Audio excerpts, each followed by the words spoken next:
van. Okay. So, and now the view went out. Okay. So, well, I gotta imagine that what you're going through, would be, I mean, this is your empty nest. This is your Mm-hmm. baby. She's, Yep.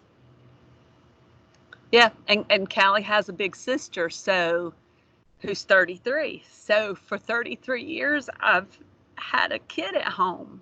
hmm and I think I can't imagine the day when there's no more kids left at home. So Yeah. that that feeling, but then if you add to that somebody who has the needs that Callie has, I mean, It's how do you e- cope with that? it's even bigger because I will tell you the truth.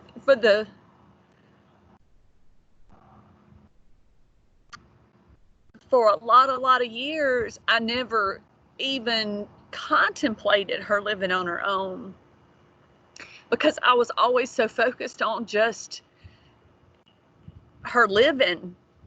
She's had so many medical problems, and she's had so many things that she's had to overcome that were truly life-threatening hmm problems. And so when you're in the midst of that, you don't think about the future, and I don't think I allowed myself to dream that we'd ever get here, because it was enough just to get her to age 12, and get her, and then get her to 16, and you know would she graduate high school. And then right after she graduated high school was when she announced that she wanted her own place.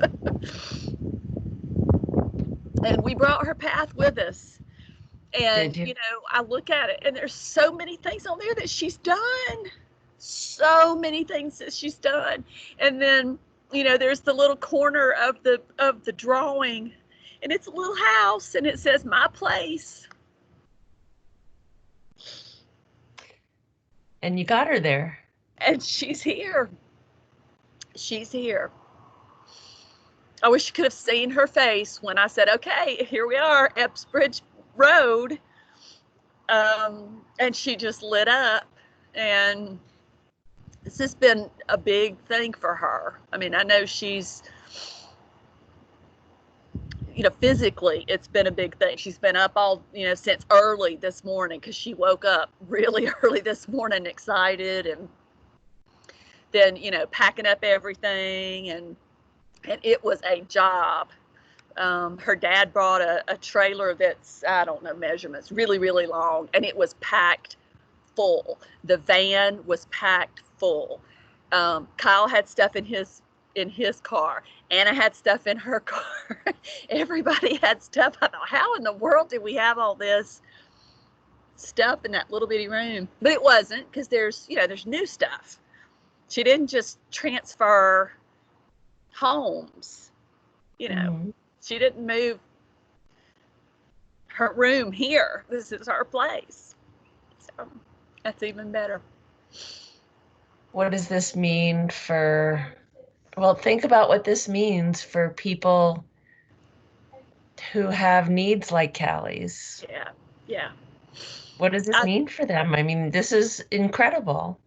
I think it is. I think I know, because I've already had people reaching out to me. They've been following different things that she's put on social media, and I've had two people in particular say, well, maybe my kid will be her neighbor. Maybe we can do this too. And we talked about it this morning. Um, Callie's whole life, this is what she's done. She's been the trailblazer, she's been the pioneer and the trendsetter. Kyle said she's a trendsetter. So she's doing all those things. You know, she was the first kid in Madison County to go to school with her own nurse so she could go to school and not have school at home. You know, she's first one I knew of that, you know, sued the state and won, made things better for a lot of people. You know, she just keeps doing things that are so impressive for themselves, but then when you think about what it, you know, it's not just about her, and she knows that. Callie has, that's been her life's mission as long as she's understood what it meant to be an advocate. Was it's not just about me doing it, it's me doing it so other people can see that they can do it too. So I'm so proud of her. So proud. What do you think she's thinking today? I've asked her, you know, I've asked her, was she feeling a little bit sad? She said just a little bit, but not so much. I mean, there's so much to be done, you know.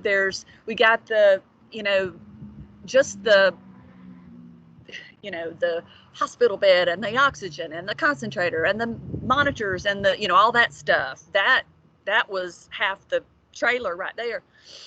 So we got all that stuff in and got it in place. And then now her nurse is in there working on getting all her medicines and everything set up so that'll be, you know, they'll figure out their system for that. But they haven't even gotten around to the fun stuff. You know, she has all these pictures she's been collecting. She had a picture that she picked out over a year ago that she wanted to go in her new bedroom, and everything in her bedroom kind of got planned around that picture. So she's got all kinds of stuff that, you know, the fun part of moving in and decorating your new place is they haven't even started any of that. It's a process. It's a process. It's going to take a while. It's definitely going to take a while. But what would you say to families who say, you know, my kid has too many needs, they'll never be able to live on their own? Well, you know, my first response would probably be, that's not true. You can do this. And I think it's possible. But Kyle said something to me as I think he saw that I was tearing up a little bit when the last of the boxes were going out, and he said, "You and Callie are so brave." And I just thought that was the sweetest thing. And then I thought, you know, he's not just being nice, because we really are brave. Callie's brave to step out like this, and I'm being brave to be okay with it and to support her to do it. And there are probably some families that are never going to feel that way about their family member. And for those people, it might not be possible, but it's a choice. So I think what I would say is there is an option. It is possible. It's not easy. And you're going to cry, but it's an option. So I just hope more people will take advantage of this. Look at where we are right now with the COVID-19 thing. You know, I read these some of these parent groups that I'm in, and their family members go to day programs or they're in group homes or whatever, and their life has been just radically, you know, they can't see their family members, or they're going crazy because their family members are not able to go to their usual group things, and so they're stuck at home and they're unhappy, and they're, you know, it's wreaking havoc with the whole family. We're just going on as usual, Georgia Options. You know, I mean, we're being safe and we're doing the stuff we're supposed to do, but nobody had to close up their home. Nobody had to, you know, stop what they, you know, their normal daily life. It just kept on going. And dreams don't stop. They don't. They don't. That's a good way of putting that. I like that. Dreams don't stop.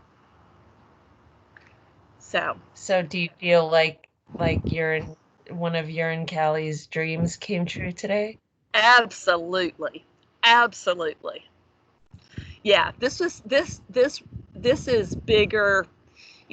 when the 6-year build up to the lawsuit and everything that came after that, that was a big deal, and that was a celebration when it was all over with.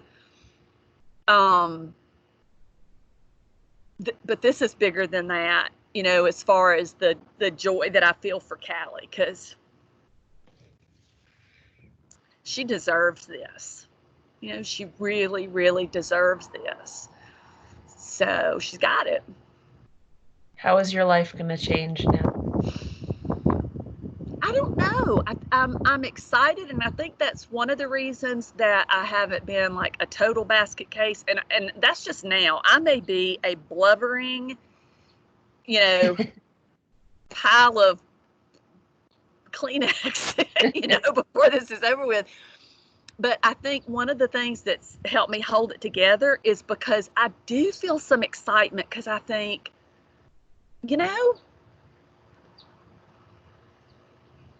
this is a part of motherhood that I didn't think I would ever get to have. Mm-hmm. Because when you have a child that has such severe disabilities and all these challenges, you sign up for the lifetime, and you're okay with that, because you have to be okay with that to be a good parent and do the things that you need to do to get by. But that's sort of when you make that leap to acknowledging that, it shuts the door on some of the things that, when you're 20, 22, 24, however old you're, when the last child leaves the home, and then you're a empty nester, and you're doing all these things differently. And I never, even after Callie told me that she wanted her own place, that's what I've been focused on, is Callie's place, and helping Callie get in her place, and getting this ball going, and helping her make the transition, and getting all the supports in place, so that, like, I know right now that I don't have to check the medicines that come in from the pharmacy every time, because she's got nurses that I know how to do that. And I don't have to be sure that she keeps up with her social media or her email, because she's got DSPs that help her with that. She's got a big sister that does that. She has those things. And so it's not all me. And that part is just now starting to dawn, is, okay, so what does this mean? 33 years of being a full-time mama is a long time. That's more than half my life. So now you get to be the mom that stops by to make sure she has enough toilet paper. Yes, or just, checks in on her, or, decides to drop by and finds that she's not home, because she's not sitting around waiting on me to come in and check on her. She's out living her life, Do you feel like you have to give her up now, or like you're giving her to somebody?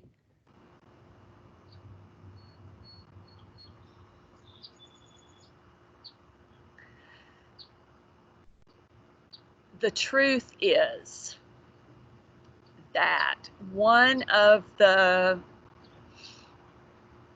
truths that Callie Moore taught me, or I learned through being Callie's mama, is that she's not mine anyway. Really, none of our kids are. We think they are, because we birth them and we do all the things that we do for them. But when Callie was just a little bitty thing, I got this very clear understanding that she was loaned to me for a while, and that it wasn't my tenacity or my smarts or my raising Cain or, sleepless nights or whatever it was I was doing. That was not what was keeping her safe and okay and alive. And I also at the same time got the understanding that she would always be okay. So what I know is that's been true her whole life. And my job has been to, help her clear paths and move forward. But you can't give up something that really you didn't own in the first place. I didn't own her. We don't own our kids.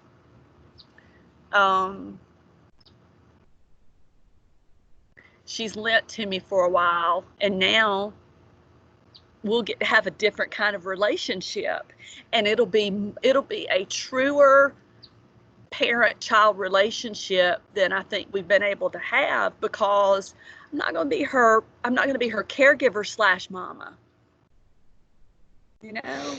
I can just be her mama.